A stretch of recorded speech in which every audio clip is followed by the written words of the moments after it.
नमस्कार दोस्तों, मैं आपका दोस्त और होस्ट राजमला और आप देख रहे हैं द बम्बार्ड की खास साक्षात्कार की श्रृंखला की कड़ी में मैं आप सबका स्वागत करता हूं। इस कड़ी में हम आपको मिलवाते हैं उन नेताओं से जो आम जनता के बीच रहकर आम जनता के हित के लिए कार्य करते हैं। इसी कड़ी में आज हमारे साथ जुड़े हैं सीकर से सुरेश जी सैनी, जो 50 नंबर वार्ड के पार्षद हैं। तो चलिए मैं सीधा रुख करता हूँ सुरेश जी की तरफ। नमस्कार सर। नमस्कार सर, सबसे पहले मैं चाहूंगा कि आप हमारी जनता को अपना जीवन परिचय दें। मैं सीकर शहर से हूँ और उदयदास की रानी निवास स्थान है जी। और मैं पिछले टाइम वार्ड नंबर 38 था, उस टाइम 38 से पार्षद था जी। और इस बार वार्ड नंबर 50 से मैं पार्षद हूँ जी। और 49 वार्ड से मेरी मिसेज पार्षद है जी। और राजनीतिक जीवन पृष्ठभूमि मेरी वैसे तो कुछ है नहीं, हमारे परिवार से कोई राजनीति में था नहीं जी।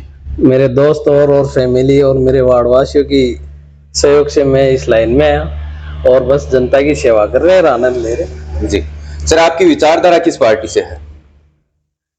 विचारधारा मेरी कांग्रेस पार्टी से है। तो सर, आपकी विचारधारा सामने वाली पार्टी से कहाँ टकरा जाती है? नहीं, ऐसी कोई बात नहीं है, सब मिलके काम करते हैं, मेरा भी कोई दिक्कत नहीं है, बड़ा सहयोग करते हैं जी। अब विचारधारा वो अलग अलग है, अपनी जो फील्ड होती है, जो अपना पृष्ठभूमि होती है, कहीं टकराव होता है तो अपने कोई विचारों का टकराव जरूर हो सकता है, लेकिन मनभेद नहीं है, मतभेद हो सकता है। जी, मनभेद नहीं, जो टकराव होता है उसी टकराव के बारे में पूछ रहे हैं। नहीं, टकराव पे इतनी बड़ी अभी राजनीति मैंने स्टार्ट की नहीं है, छोटी राजनीति है, वार्ड से अभी स्टार्ट की है। ऐसे कोई वार्ड अपन वार्ड के चुनाव में देखते हैं तो अपने दोस्त हैं, परिवार वाले हैं, मिलने जुलने वाले हैं, वही है, तो उसमें ज्यादा कोई टकराव वाली बात आती नहीं है अभी तक। थोड़ी ऊपर जैसे मान लो बड़े चुनाव में जाएंगे तब जाके कोई टकराव होगा। जी, आपने जब अपने राजनीतिक कैरियर की शुरुआत की तब आपके सामने क्या क्या चुनौतियां आई? मैंने राजनीतिक कैरियर जब स्टार्ट किया था तो मैं पहले तो समाज सेवा का ही मैंने काम किया था, फील्ड में मैंने काम किया था, मेरे मोहल्ले में काम किया था, मेरे दोस्तों के साथ, भाइयों के साथ मिलके काम किया था। उससे धीरे धीरे उनसे प्रेरित होके उन्होंने ही कहा कि यार अब की बार चुनाव लड़ते हैं, तो फर्स्ट टाइम में मैंने निर्दलीय चुनाव लड़ा था जी। उस टाइम मुझे भी नहीं मालूम था कि भाई कैसे चुनाव लड़ा जाता है, कितनी बूथ है, मेरी खुद की बूथ ही मुझे पता नहीं थी, 2 स्कूल में बूथ था, मैं एक बूथ पे ही था और वहीं पे मैं तो जीत गया। बाद में आके पता चला कि यार ये बूथ और थी अपनी, तो वो तो एक नादानी भरा था। उस टाइम निर्दलीय चुनाव लड़ा, टिकट नहीं मिली थी और उसे मैंने फिर भी है ना काफी अच्छे वोट लिए थे, उस टाइम 600 और कितने वोट मैंने लिए थे। उसी आधार पर आगे का मेरा राजनीतिक करियर वहीं से स्टार्ट हुआ। जी सर, आप राजनीतिक में आने के बाद आम जनता के हित के लिए क्या क्या कार्य किए हैं वो भी जरा दर्शकों को बताइए। मैं सर राजनीतिक में आने के बाद मेरा तो भाई मेरे वार्ड में और मेरे लगते वार्डों में मैं तो जैसे कहीं भी है, जैसे समस्या है, रोड है, नाली है, पानी है, ये सब तो चलता ही रहता है, लेकिन हमारे एरिया के अंदर एक ड्रेनेज की बड़ी समस्या है जी। और ड्रेनेज की समस्या के लिए हमने बहुत काम किया है और उसके लिए ना तो कोई पार्टी देखी है ना कोई, जो भी हमारे सब मिलने वाले हमने आंदोलन भी किए हैं और ड्रेनेज की काफी हद तक व्यवस्था हमने सुधारी है वैसे, लेकिन लो लाइन एरिया होने के कारण पूरी व्यवस्था वो सुधर नहीं पाती है। बरसात के दिनों में थोड़ी बहुत अभी दिक्कत है, लेकिन काफी अच्छा हमने सुधार किया है, इन 10 सालों में बेहतरीन काम किया है। रोड नाली में कहीं कोई कमी नहीं है, अभी सीवरेजगार और खूब काम चल रहा है और पानी की भी खूब अच्छी व्यवस्था है। लगभग मान लो पूरे राधाकृष्णपुरा एरिया में हमने हमारे 7-8 वार्डों में मिलके काम किया, ये नहीं मैं जहाँ का पार्षद हूँ वहीं हमने सबने मिलके 7-8 वार्डों में काम किया। जी, आपके यहाँ के स्थानीय नेताओं के बारे में आपका क्या कहना है? उनका आम जनता के प्रति रवैया कैसा है? स्थानीय जैसे मान लो आप विचारधारा से बता रहे हो या हमारी पार्टी की बता रहे हो? जी, आपकी पार्टी के। हमारी पार्टी की बात करें तो मैं कहना चाहूंगा कि मेरे जैसे हमारे बोर्ड में हमारे चेयरमैन साहब है जीवन खा जी, बहुत अच्छे व्यक्तित्व के धनी है और काम के मामलों में हर टाइम जागरूक रहते हैं और जब भी हमने उनको हमारे वार्ड पर कोई भी काम उनको बताया है जी, तो मुझे तो ऐसा नहीं लगता है कि कोई खूब काम करे। आज तक जितना काम नहीं हुआ उससे कहीं ज्यादा हमने इन दो जो 10 सालों में काम किया है, खूब काम किया है। और हमारे जो एमएलए साहब है राजेंद्र जी पारिक साहब, उनका एक विजन रहता है, उनको पता है अब रोड नाली रोड जो भी है वो तो हम लोग है ना, चेयरमैन साहब है, हम है, पार्षद है, सरपंच है, जी। वो करते रहते, लेकिन उनका विजन ऐसा रहता है कि शहर को क्या चाहिए। जी। शहर को जैसे मेडिकल कॉलेज चाहिए, आने वाले समय में एजुकेशन सिस्टम कैसा होगा, जी।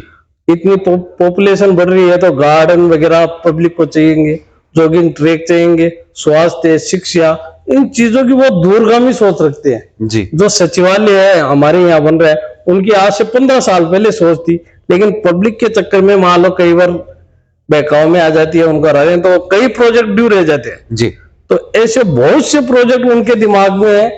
कई बार वो कहते हैं कि चुनाव में गहलोत जी से मिलेगी, गहलोत जी बोलते हैं कि भाई आपको क्या चाहिए, बोला आपको जोधपुर कैसा लगता है, जी। बोला बहुत अच्छा लगता है। तो पारिक साहब भी बोलते हैं मुझे भी सीकर बहुत अच्छा लगता है, उससे भी बढ़िया बनाऊंगा मैं उसे। ये उनकी मतलब सोच बहुत पॉजिटिव है और उनके पास विजन है। ऐसे हमारे नेता है, तभी हमारे शहर का आज देख लो कोई चौराया, इतने बेहतरीन बेहतरीन चौराहे तैयार किए, रोड है, सब बहुत अच्छा डेवलपमेंट है सीकर का जी। सब, और वो हमारे नेताओं की वजह से। जी। यहाँ से भारतीय जनता पार्टी से खड़े हुए थे रतनलाल जी जलदारी, उनको 30,038 वोटों से हार का सामना करना पड़ा। तो क्या वजह रही कि उनको सीकर से सिकंद मिली? अब सर वो आज हार गए हैं, उस पर ना कमेंट्स करके हम वो राजनीतिक वाली बात ना करेंगे। बहुत अच्छे व्यक्तित्व के धनी है जी। और हमारे अच्छे ताल्लुकात है और हमारे बुजुर्ग भी हैं, तो ऐसी बातें नहीं करेंगे प्लेटफॉर्म पे। आज जी। वो अपने ठीक है, नेता भी मिलनसार आदमी है, बहुत बढ़िया आदमी। जी। हम पूरे भारतवर्ष की बात करें तो पूरे भारत में आपका सबसे चहीता इंसान कौन है राजनीतिक में?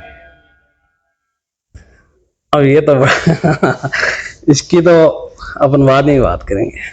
फिर भी कोई तो आपका फेवरेट चेहरा होगा पूरी राजनीति में भारत में?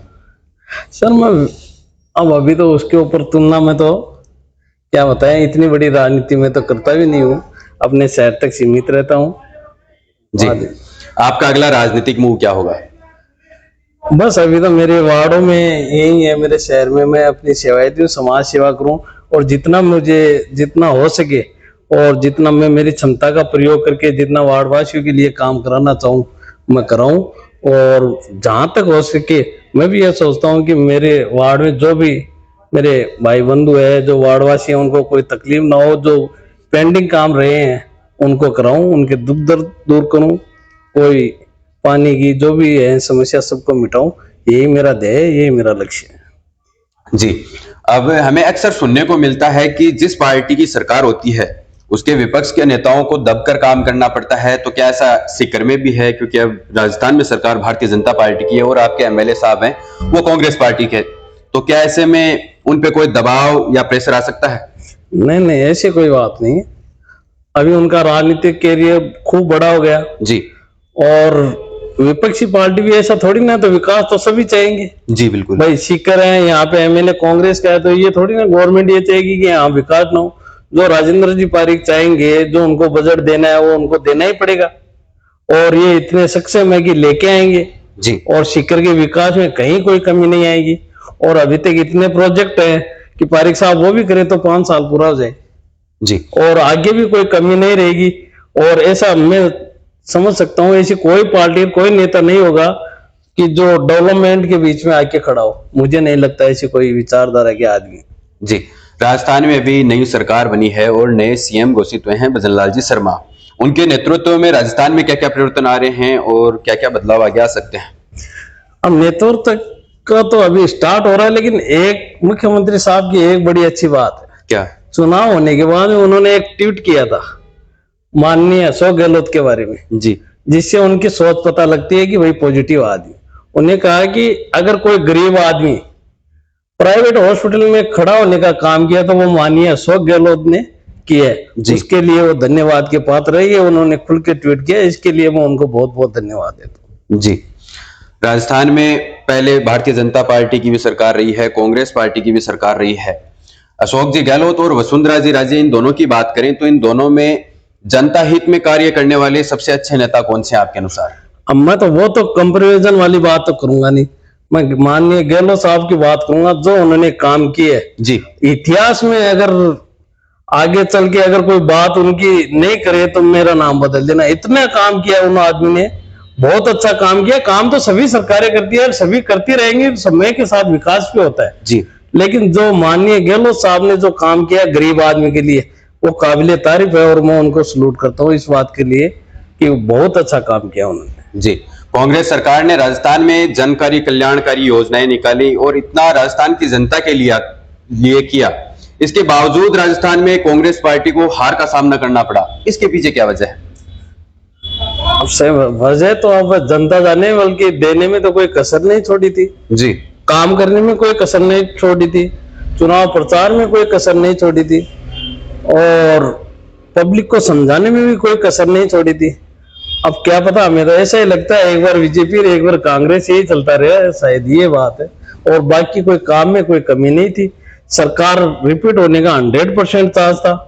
अब कहीं ना कहीं अब कोई बताता है, कहीं ना कहीं कमजोरी कहीं हमारी रही होगी, जिसके कारण भाई ये लोगों तक कोई चीज पहुंचा नहीं पाए होंगे जी, और इस कारण से सरकार रिपीट नहीं होगी, जी, होगी। जी। आज के युवा हैं वो रास्ता भटक जाते हैं, नशे की लत लगा लेते हैं या फिर कहीं भी गलत रास्ते पे चली रास्ता दिखाने के लिए आज आप हमारे चैनल द बम्बार्ड के माध्यम से युवाओं को कोई संदेश देना चाहते हैं तो वो भी दे सकते हैं। युवाओं से तो मैं यही कहूंगा कि आपकी वजह से भाई किसी के आंख में आंसू नहीं आने चाहिए, किसी का दिल नहीं दुखना चाहिए। बाकी आप जो भी करो अपने परिवार के लिए करो, बस ये दो बातों का अगर आप ध्यान रखोगे ना तो आपकी मंजिल आपके पास होगी।